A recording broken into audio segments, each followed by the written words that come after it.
I can keep it to 2 seconds and say ditto to everybody else, uh, because I'm sure a lot of jewels and gems have come on.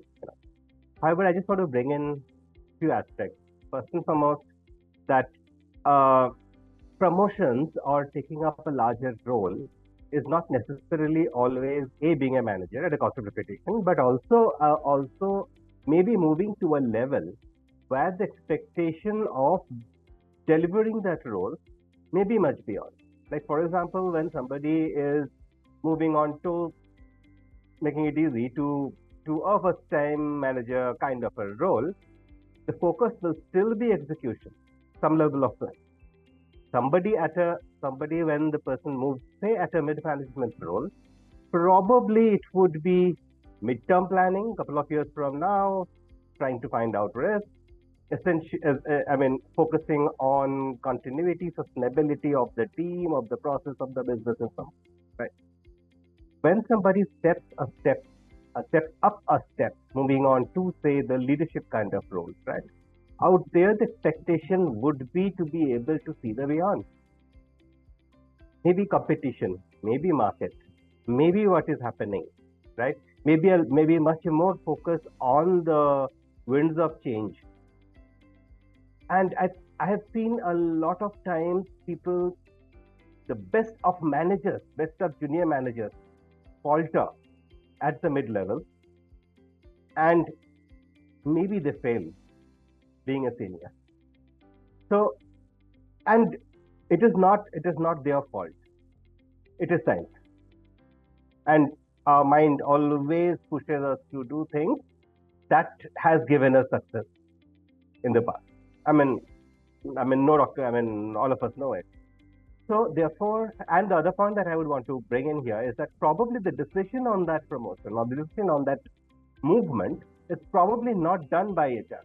Okay, I am privileged to be a part on the table at a lot of times in much larger organizations.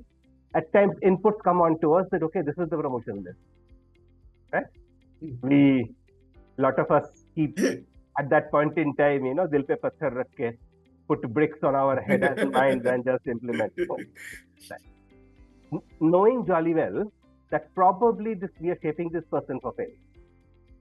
Right. So I think therefore while between HR and L&D, I personally don't see or haven't seen much of a friction. The major friction is between us and the business. Right. I don't want to make this an HRVP conversation, but to be able to probably identify, and I think Aberdeen had put in that point on the success factors, the success story, the success profile, very, very, very much needed. But I think there, to be able to implement that, a major thing, or the two things that has given me a lot of satisfaction on what I have been able to do over the last couple of years. One is definitely ask the person. So put it up as a nomination. I want to stick my neck out. Because if I don't do it, then it comes to me, right? It is that whole difference between training and learning, right? So if I have stuck my neck now, if you want to ride a bike, you will fall a couple of times. If you want to learn swimming, you will have some drowning moments. Go through those, yeah. And then probably it comes up that okay, you can be the best amongst equals, and there we kind of make the decision this year or next year. Of course, with the communication being clear at all the steps with the business, and with the individual. So I was on this track, on my growth track, but this year I could not be promoted. Does not mean it's an end of life or loss of faith for me. Right?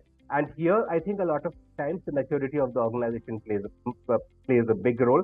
The maturity of the leaders play a big role, because day in and day out, HR or L&D is not interacting with the person. Their managers are, probably their +2 levels are. So I think so. It is basically skewing it all together. I don't know whether I've confused everybody or whatever, but just wanted to share some random thoughts that came in. Thank you. I can